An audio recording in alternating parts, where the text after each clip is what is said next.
Dans un petit village africain niché au creux des collines, un pasteur charismatique nommé Nathan portait la foi comme une armure. Ses sermons enflammés faisaient trembler les murs de son église, un modeste bâtiment au toit de tôle, mais empreint d'une énergie mystique. Les fidèles venaient de partout, captivés par sa prestance et les miracles qu'on lui attribuait. Parmi eux, Viviane et son mari Samuel, un couple exemplaire dans leur foi. Mariés depuis 5 ans, leur union était bénie par une promesse, la naissance d'un enfant après des années d'attente. Viviane était enceinte de 6 mois, et chaque dimanche, elle s'agenouillait devant Nathan, demandant des prières pour son bébé à venir. Mais derrière l'aura bienveillante du pasteur se cachait une ambition dévorante. Nathan aspirait à une puissance divine, à une influence qui dépasserait les frontières de son village. Une nuit, alors qu'il méditait dans son sanctuaire privé, une voix sombre lui parla.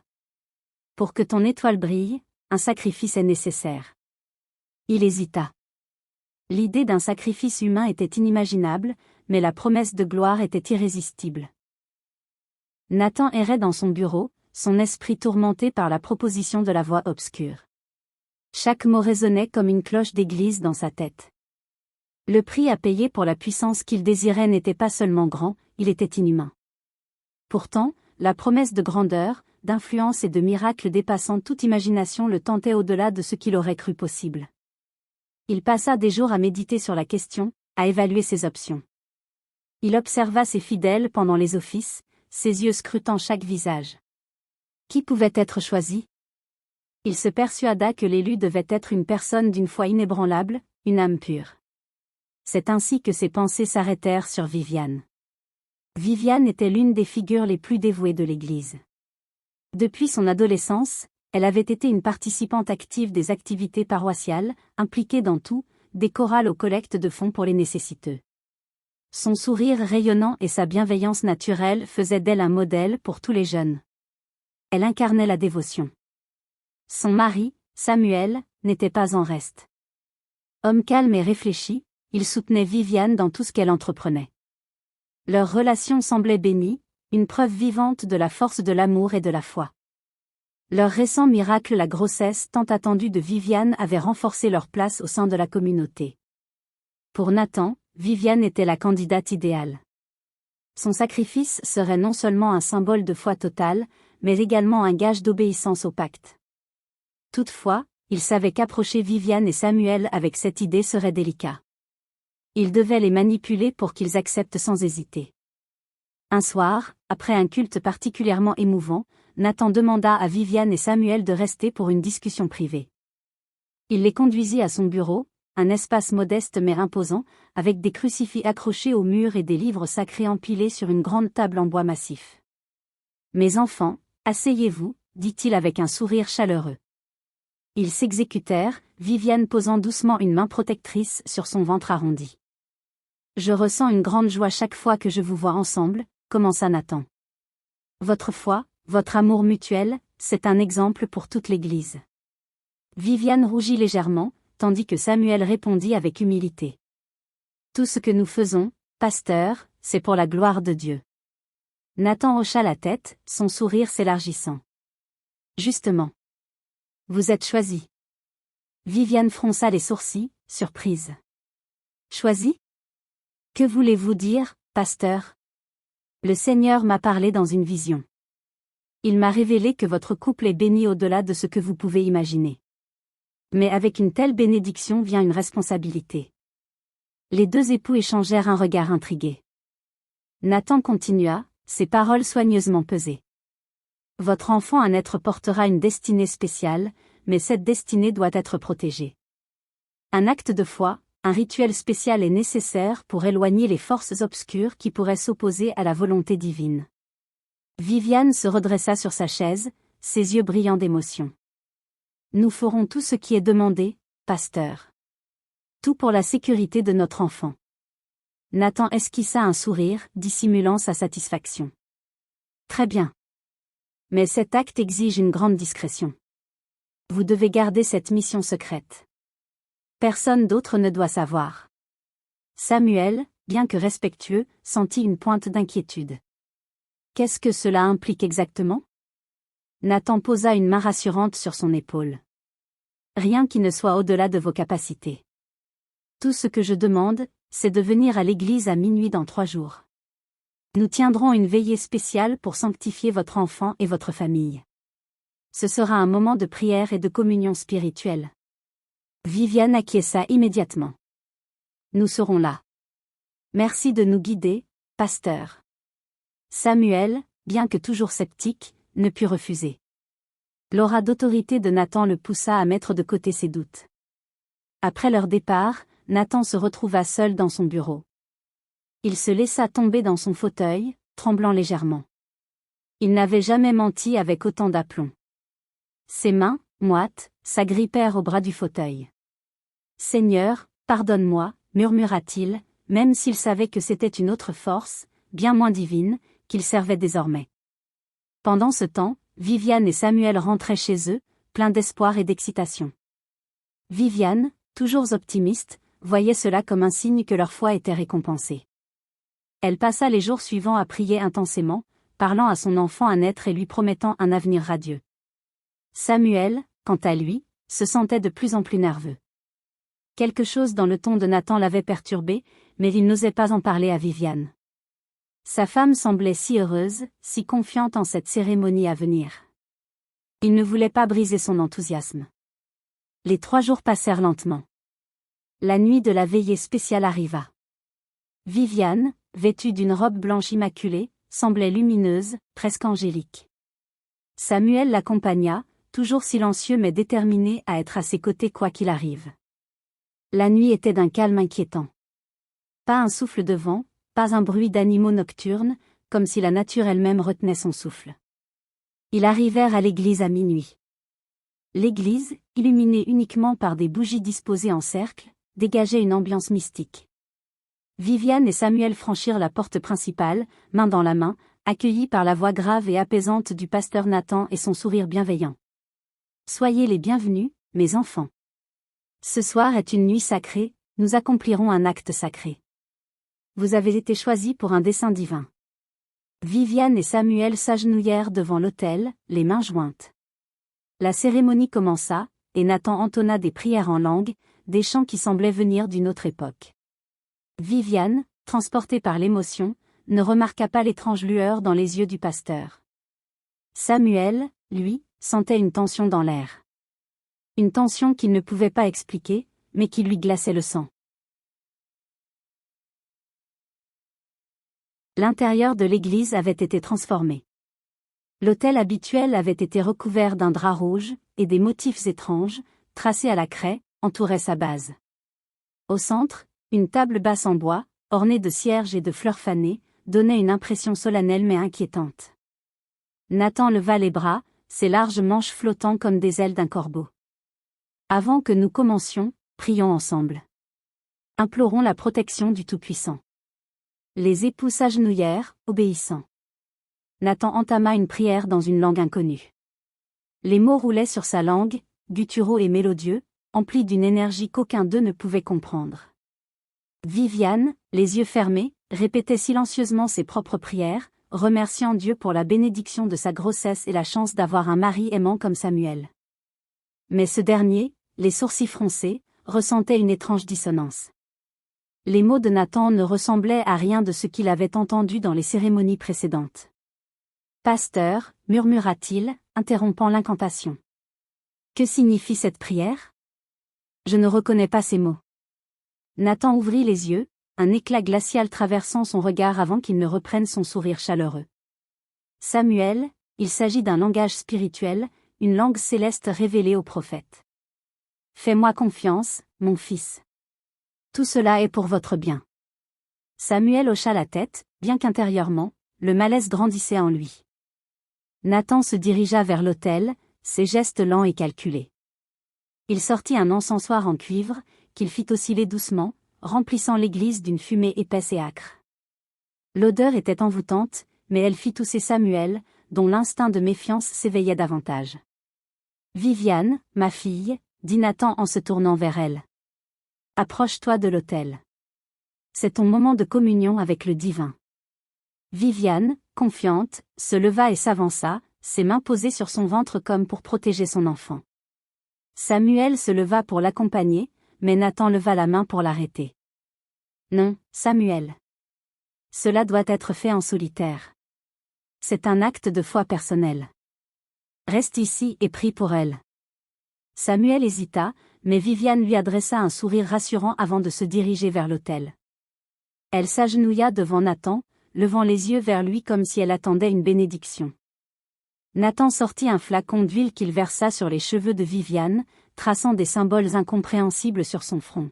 « Répète après moi, ma fille », dit-il d'une voix douce mais ferme. Viviane répéta les phrases qu'il dictait, sans se poser de questions. Les mots résonnaient dans l'air, étranges et oppressants, mais elle les prononçait avec une dévotion aveugle. Pendant ce temps, Samuel observait chaque mouvement du pasteur, une angoisse croissante nouant son estomac. Pourquoi tout cela semblait-il si différent des cérémonies habituelles? Pourquoi cette mise en scène? Viviane, appela-t-il doucement. Es-tu sûr que tout va bien? Oui, Samuel, répondit-elle sans se retourner. C'est pour notre enfant. Fais confiance au pasteur. Samuel voulait insister, mais il savait que cela risquait de briser la cérémonie. Pourtant, un détail attira soudain son attention. Sous l'autel, il crut apercevoir une lueur métallique. Il plissa les yeux pour mieux voir. Qu'est-ce que? Nathan, sentant que Samuel devenait trop curieux, accéléra le rituel. Il leva les mains vers le ciel, psalmodiant de plus en plus fort, tandis que Viviane, plongée dans sa prière, restait agenouillée, immobile. D'un geste rapide, Nathan glissa sa main sous l'autel et saisit un couteau cérémonial. La lame, ornée de gravures mystiques, scintillait faiblement dans la lumière vacillante des bougies. Samuel, maintenant certain d'avoir vu quelque chose d'anormal, se redressa brusquement. « Pasteur, que faites-vous? Pourquoi avez-vous besoin d'une arme? » Viviane ouvrit les yeux, surprise par le ton alarmé de son mari. « Une arme ?» murmura-t-elle en tournant la tête vers Nathan. Le pasteur, pris de court, hésita un instant avant de retrouver son aplomb. « Ce n'est pas une arme, Samuel. C'est un outil sacré, un symbole de purification. Fais-moi confiance, tout est sous contrôle. » Mais Samuel n'était pas convaincu. Il fit un pas en avant, mais deux acolytes apparurent soudain des ombres, bloquant son passage. « Que se passe-t-il ici ?» cria Samuel, son ton résonnant dans l'église vide. Nathan savait qu'il devait agir rapidement. Chaque seconde d'hésitation augmentait le risque que son plan soit découvert. « Viviane, ma fille, » dit-il d'une voix plus ferme. « Incline-toi. Offre ton cœur et celui de ton enfant à la lumière divine. » Viviane, malgré la panique croissante autour d'elle, ferma les yeux et obéit, persuadée que tout cela faisait partie du rituel. Samuel, pris au piège, sentit son sang bouillir. « Non. Viviane, lève-toi. Ce n'est pas ce que tu crois. » Mais avant qu'elle ne puisse réagir, Nathan brandit le couteau et... Le couteau s'abaissa dans un mouvement précis, froid et implacable. L'air sembla se figer, et un cri déchirant éclata dans l'église. Viviane, prise par surprise, tenta de se redresser, mais il était trop tard. La lame avait percé sa poitrine, juste au-dessus de son cœur. « Non » hurla Samuel, luttant désespérément contre les deux acolytes qui le retenaient. Viviane tomba lourdement au sol, son regard incrédule fixé sur Nathan. Son souffle devint court, ses mains tâtonnant son ventre comme pour protéger une dernière fois l'enfant qu'elle portait. « Pourquoi ?» murmura-t-elle, les larmes inondant son visage. Nathan, bien qu'ébranlé par l'intensité du moment, ne montra aucun signe de regret. Ses yeux étaient fixes, presque inhumains, comme s'il était possédé par une force qui dépassait sa propre conscience. « C'est pour la gloire divine », murmura-t-il, plus pour lui-même que pour Viviane. Le sang de Viviane coula lentement sur le sol de l'autel, se mêlant aux étranges symboles tracés à la craie. La fumée de l'encens s'épaissit, et l'église tout entière sembla vibrer sous l'effet d'une énergie sombre et effrayante. Samuel, pris dans un mélange de douleur, de rage et d'incrédulité, se dégagea d'un mouvement brusque, envoyant les deux acolytes au sol. Il se précipita vers Viviane, s'agenouillant à ses côtés, ses mains tremblantes essayant de stopper l'hémorragie. « Viviane! Tiens bon, je t'en prie. » Mais elle était trop faible. Ses lèvres bougèrent à peine, murmurant des mots que Samuel peina à entendre. Protège notre enfant. Puis, dans un dernier soupir, elle ferma les yeux. Samuel sentit une vague de désespoir l'envahir. Tout son monde venait de s'effondrer en un instant. Il leva les yeux vers Nathan, dont l'expression était maintenant empreinte d'une étrange satisfaction. « Tu as tué ma femme. »« Mon enfant » rugit-il. Nathan, désormais complètement absorbé par le rituel, ignora les accusations de Samuel. Il leva les bras vers le ciel, récitant des incantations d'une voix puissante. Les bougies vacillèrent, et une lumière rougeâtre émana des symboles tracés sur le sol. « Samuel, c'est un acte sacré.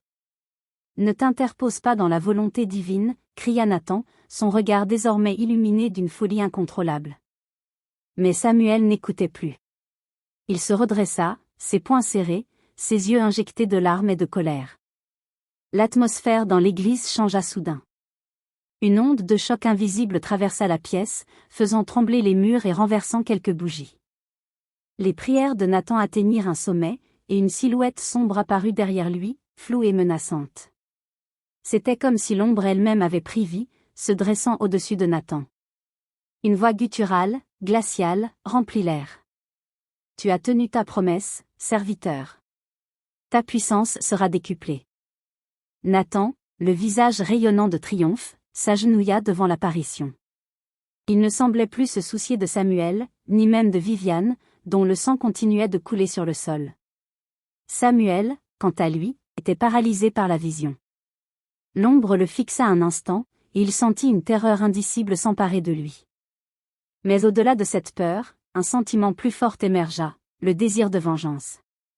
Nathan, hurla Samuel, sa voix résonnant dans toute l'église. Le pasteur se retourna, surpris par la détermination dans le regard de l'homme qu'il avait autrefois considéré comme un fidèle dévoué. « Samuel, tu ne comprends pas. Tout cela est pour le bien de l'Église, pour le bien de notre communauté. » Mais Samuel n'écoutait plus. Il se précipita vers l'autel, saisissant un chandelier en métal qu'il brandit comme une arme. Nathan tenta de se défendre, mais Samuel, fou de rage, le frappa avec une force désespérée.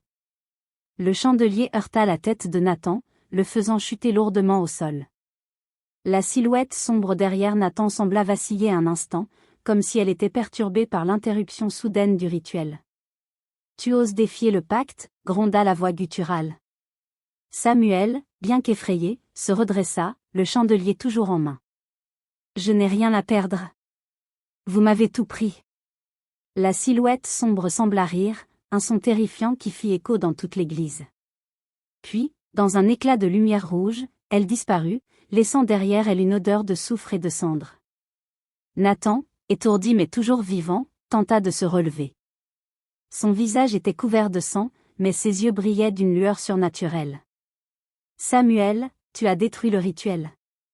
Tu ne comprends pas ce que tu as fait. » Samuel s'approcha, le chandelier toujours levé. « Je vais te tuer, Nathan. Tu ne mérites pas de vivre après ce que tu as fait. » Mais avant qu'il ne puisse frapper, les acolytes de Nathan se jetèrent sur lui, le désarmant et le maîtrisant. Nathan, titubant, se releva lentement. « Samuel, je te laisse la vie sauf cette fois. Quitte cet endroit et ne reviens jamais. » Samuel, bien que brisé, trouva la force de cracher au visage de Nathan. « Tu paieras pour tes crimes. Je te le jure. » Samuel fut jeté hors de l'église, laissé seul dans la nuit froide. Il tomba à genoux, ses mains tremblant de rage et de désespoir. « Seigneur, pourquoi ? Pourquoi as-tu permis cela ?» murmura-t-il, les larmes coulant sur ses joues. Mais aucune réponse ne vint. Seulement le silence de la nuit, comme si même Dieu l'avait abandonné. Les jours qui suivirent furent un véritable calvaire pour Samuel. Il erra sans but, le cœur lourd, hanté par les derniers instants de Viviane. Chaque nuit, son esprit rejouait la scène, les cris de sa femme, la lame scintillante, le sang qui coulait. Il se réveillait en sursaut, trempé de sueur, son cœur battant à tout rompre. Le village, autrefois son refuge, semblait désormais hostile. Les murmures des habitants, les regards fuyants, tout cela alimentait sa douleur. Personne ne semblait vouloir entendre la vérité sur Nathan. L'église était encore pleine chaque dimanche, et le pasteur continuait à prêcher avec une ferveur renouvelée, acclamé comme un homme béni. Comment peuvent-ils l'adorer, pensait Samuel, les poings serrés. Ne pouvant supporter l'inaction, Samuel décida d'enquêter. Il se souvenait des symboles tracés sur l'autel, des mots prononcés par Nathan. Cela n'avait rien à voir avec le christianisme qu'il avait toujours connu. Il se rendit chez un ancien du village, un vieil homme appelé Baba Kwasi, connu pour ses connaissances en tradition et mysticisme. Baba Kwasi vivait à la lisière de la forêt, dans une modeste hutte remplie de livres anciens, de talismans et d'herbes séchées suspendues au plafond. Quand Samuel arriva, le vieillard le regarda longuement avant de l'inviter à s'asseoir. « Je sais pourquoi tu es venu, » dit-il d'une voix grave. « Tu cherches des réponses sur ce que tu as vu cette nuit-là. » Samuel, surpris, acquiesça. « Oui, Baba. Le pasteur Nathan a tué ma femme sous prétexte de servir Dieu.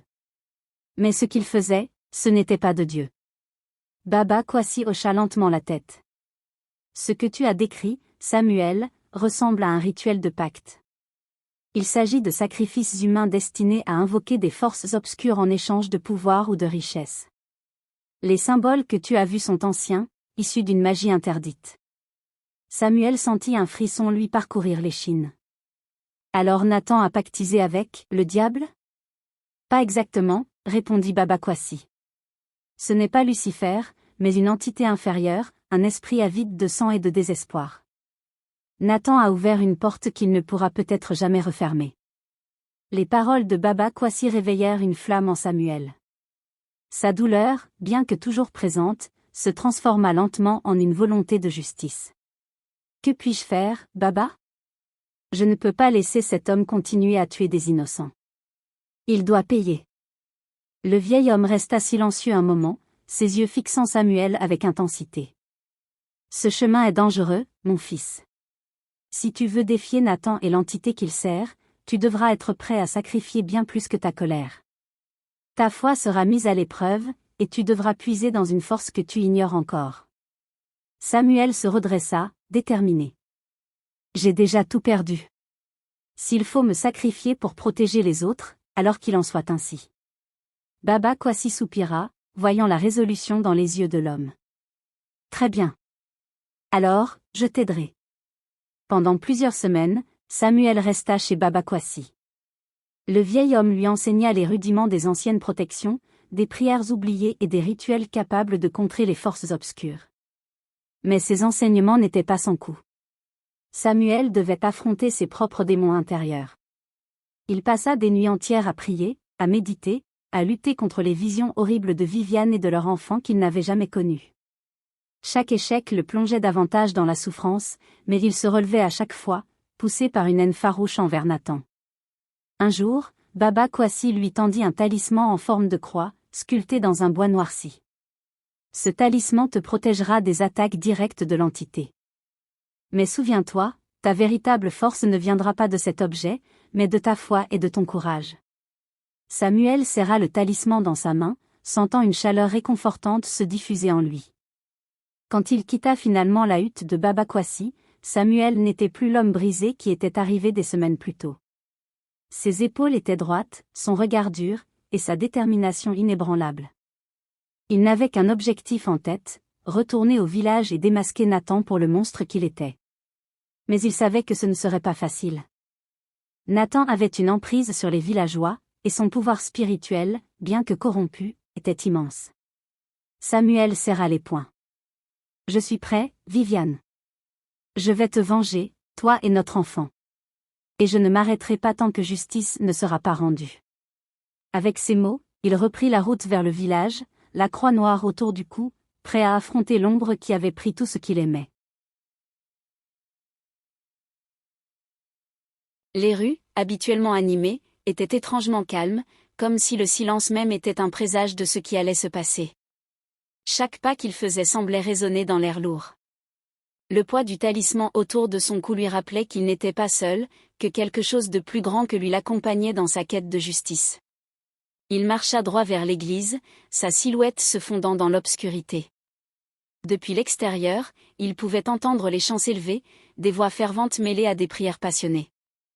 L'assemblée était réunie pour ce que Nathan appelait la « cérémonie de la bénédiction annuelle ». Bénédiction, pensa Samuel avec amertume. Plutôt une nuit de sacrifice. Il s'arrêta devant les grandes portes de bois, prit une profonde inspiration et les poussa d'un geste brusque. L'intérieur de l'église était illuminé par des centaines de bougies, leurs flammes vacillantes projetant des ombres étranges sur les murs. Les bancs étaient pleins, et Nathan se tenait à l'autel, vêtu d'une robe blanche ornée de motifs dorés. Son visage rayonnait d'une sérénité trompeuse, mais ses yeux trahissaient une lueur inquiétante. Samuel marcha dans l'allée centrale, ses pas attirant l'attention de tous. Les chants cessèrent, remplacés par des murmures et des regards interrogateurs. « Samuel, demanda Nathan, feignant la surprise. « Que fais-tu ici » Samuel ne répondit pas immédiatement. Il continua d'avancer jusqu'à être face à Nathan, le fixant droit dans les yeux. « Je viens mettre fin à tes mensonges, déclara-t-il d'une voix forte. Un murmure de confusion parcourut la foule. Nathan, visiblement irrité par l'interruption, leva une main pour calmer l'assemblée. « Samuel, je comprends ta douleur. Tu as perdu ta femme, et ta colère t'aveugle. Mais ce n'est ni le lieu ni le moment pour tes accusations insensées. » Samuel serra les poings. « Insensé ? J'ai vu ce que tu as fait, Nathan. Tu as tué Viviane, ma femme. Tu as sacrifié son sang sur cet autel que tu oses appeler sacré. » La foule éclata en exclamations choquées. Des regards incrédules se tournèrent vers Nathan, mais ce dernier ne perdit pas son calme. « Ce sont des mensonges, s'écria-t-il. Cet homme est perdu dans sa douleur, et il cherche un coupable. » Samuel sentit une colère froide monter en lui. Il dénoua le cordon de son cou et brandit la croix noire que Baba Kwasi lui avait donnée. « Je n'ai pas besoin de tes mensonges pour prouver la vérité. Si tu es innocent, alors pourquoi cette croix te fait-elle reculer » Nathan, qui jusque-là avait maintenu une façade impassible, recula légèrement à la vue du talisman. Ce mouvement, bien que subtil, ne passa pas inaperçu. Samuel continua. « Vous tous, regardez cet homme. Il n'est pas un serviteur de Dieu, mais un serviteur des ténèbres. Il utilise vos prières pour nourrir sa soif de pouvoir. » Les murmures dans l'église s'amplifièrent. Certains fidèles se levèrent, hésitant entre leur foi en Nathan et les accusations de Samuel. Nathan, sentant que la situation lui échappait, éclata d'un rire glacial. « Pauvre fou, dit-il, sa voix résonnant étrangement. Tu penses vraiment pouvoir me détruire avec des paroles ?» Il leva les bras, et une rafale de vent balaya l'église, éteignant plusieurs bougies. Une ombre familière apparut derrière lui, grandissant jusqu'à envelopper l'autel tout entier. « Tu voulais la vérité, Samuel ? La voici. » L'entité obscure qui avait assisté au sacrifice de Viviane se matérialisa à nouveau, son visage informe et ses yeux rouges brillant dans l'obscurité. « Tu es courageux, mortel, dit-elle d'une voix gutturale. Mais ton courage ne te sauvera pas. » Samuel sentit une vague de peur l'envahir, mais il serra fermement la croix noire dans sa main. « Je ne te crains pas, cria-t-il. Viviane était innocente, et toi, Nathan, tu as profané la maison de Dieu. Aujourd'hui, justice sera rendue. » Nathan, maintenant possédé par l'entité, éclata d'un rire sinistre. « Justice ? Tu ne comprends rien. Ce monde appartient à ceux qui osent s'emparer du pouvoir. » La bataille commença. Nathan lança des éclairs d'énergie sombre, mais Samuel, protégé par le talisman, les esquiva de justesse. Les fidèles, pris de panique, s'enfuirent en criant, laissant l'église presque vide. Samuel s'agenouilla et commença à réciter les prières que Baba Kwasi lui avait enseignées. Les mots anciens semblaient vibrer dans l'air, contrant les attaques de Nathan. La croix noire émit une lumière blanche éclatante, forçant l'entité à reculer. « Non, » hurla Nathan. « Tu ne peux pas détruire ce que j'ai construit. » Mais Samuel continua à prier, sa voix devenant de plus en plus forte. La lumière de la croix noire grandit, remplissant l'église d'une chaleur purificatrice. L'entité, incapable de supporter cette lumière, poussa un cri strident avant de disparaître dans un éclat d'énergie. Nathan, privé de son protecteur, tomba à genoux, son visage marqué par la fatigue et la peur. Samuel s'approcha de lui, toujours tenant la croix noire. « C'est fini, Nathan. Ton règne de terreur est terminé. » Nathan, désormais réduit à un homme ordinaire, leva les yeux vers Samuel. « Je voulais seulement sauver l'Église, » murmura-t-il, des larmes coulant sur ses joues. « Je voulais être quelqu'un. » Samuel le fixa, partagé entre la colère et une étrange pitié. « Et pour cela, tu as sacrifié des innocents ? Tu as tué ma femme et mon enfant. Dieu ne pardonne pas de tels crimes. » La justice divine sembla répondre aux paroles de Samuel. Les murs de l'église tremblèrent, et le sol sous Nathan s'effondra, l'engloutissant dans un gouffre sombre. Quand le silence revint, Samuel tomba à genoux, épuisé mais soulagé. L'église, autrefois pleine de ténèbres, était maintenant baignée d'une lumière douce et apaisante. « Viviane, j'espère que tu peux reposer en paix maintenant, » murmura-t-il. Il quitta l'église, laissant derrière lui les ruines de ce qui avait été le théâtre de tant de tragédies. La justice avait triomphé, mais à quel prix ? L'aube se leva sur un village transformé. Les ruines de l'église, encore fumantes des événements de la veille, se dressaient comme un rappel silencieux du combat qui venait de se dérouler. Les habitants, terrifiés et curieux, s'étaient rassemblés autour de Samuel, qui se tenait debout au centre de la place du village, la croix noire toujours serrée dans sa main. Samuel les regarda, fatigué mais résolu. « Vous méritez de savoir la vérité », commença-t-il d'une voix rauque. Nathan n'était pas un homme de Dieu. Il a profané ce lieu sacré, trahi notre foi et sacrifié des innocents pour son propre pouvoir. Les murmures emplirent la foule. Certains pleuraient, d'autres secouaient la tête, refusant de croire que l'homme qu'ils avaient vénéré était capable de tels actes. Mais l'énergie sombre qui avait autrefois entouré l'Église avait disparu, remplacée par une étrange sérénité. Lorsque Samuel rentra chez lui, la solitude le frappa de plein fouet. La maison, autrefois remplie de rire et de joie, était désormais un tombeau silencieux. Il posa la croix sur une étagère, puis s'assit, ses mains tremblant légèrement. « Viviane, » murmura-t-il, les larmes coulant librement. « J'ai fait ce que je pouvais. Mais cela ne te ramènera pas. » Il regarda l'espace où elle s'asseyait habituellement, imaginant son sourire, ses gestes doux, le son de sa voix. La douleur était insupportable, mais quelque chose au fond de lui disait qu'elle était en paix maintenant. Les jours suivants, Samuel devint une figure incontournable du village. Ceux qui avaient été trompés par Nathan venaient le voir, cherchant à comprendre ce qui s'était réellement passé. Il leur parla de Viviane, de son sacrifice, et de la lutte qu'il avait menée pour que la vérité éclate. « Nous devons reconstruire, » leur dit-il un jour, alors qu'ils se tenaient devant les ruines de l'église. Pas seulement ce bâtiment, mais aussi notre foi, notre communauté. Nous devons apprendre à veiller les uns sur les autres. Les habitants, touchés par ces paroles, commencèrent à s'organiser. Ils nettoyèrent les débris, érigèrent un petit autel provisoire, et prièrent ensemble, cette fois avec une sincérité renouvelée. Samuel savait que sa vie ne serait jamais la même. La perte de Viviane et de leur enfant était une cicatrice qu'il porterait toujours, mais il choisit de ne pas laisser cette douleur le consumeur. Il se consacra à aider les autres, à guider le village sur un chemin de rédemption. Chaque soir, il allumait une bougie en mémoire de Viviane, murmurant une prière pour elle et pour leur enfant à naître. « Vous vivez en moi », disait-il doucement, son regard fixé sur la flamme vacillante. Et ainsi, même au milieu de la douleur, Samuel trouva une lumière, une raison de continuer. Le sacrifice de Viviane ne serait jamais oublié, et grâce à elle, le village avait une chance de renaître. Samuel, malgré sa douleur, décida de reprendre le flambeau. Il transforma l'église en un lieu d'amour et de pardon, où les souvenirs de Viviane seraient à jamais honorés. La tragédie du sacrifice devint une leçon pour tous, la foi véritable n'a pas besoin de sang, mais de compassion. Prenez soin de vous, ne laissez personne se jouer de votre vie ou de celle de vos proches.